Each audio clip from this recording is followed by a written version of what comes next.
alaikum salam. Usman ya ne? Yawa normal. Waje. Aha, amin na gode. Allah ya tsare mu. Kana ba na shago? Ai wannan shine babban aboki na din nan na Maiduguri. Amma lokacin mun yi makaranta ne da shi a nan Gombe State University.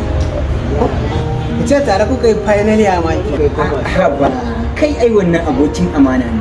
Yaron kanshi yana ja, kanshi na kawo wuta. Ba haka bane, ina cikin busy ne sosai. Wannan dan uwana ne ban gabatar miki da shi ba. Ya zo ne daga Abuja. Dan wani sa'in ma baya iya Hausa sosai. Ina so da mai je Abuja nan. A inda Abuja ne, inda kina tare da ni kamar kin je Abuja. Sai ki je wurin shakatawa kala-kala. Wurin huta ba irin naku na nan ba. Allah ko? Wallahi kuwa.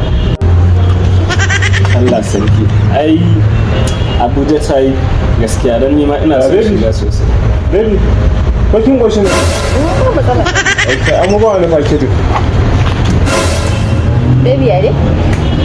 Waya nake. Ba wani damuwa dai ko? Na ko. Okay.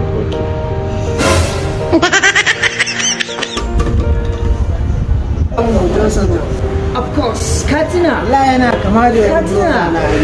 Kai, gaye gaskiya kanka na bada wuta. Ya guys, kun gama ne? Ah, normal ne, karka da mu.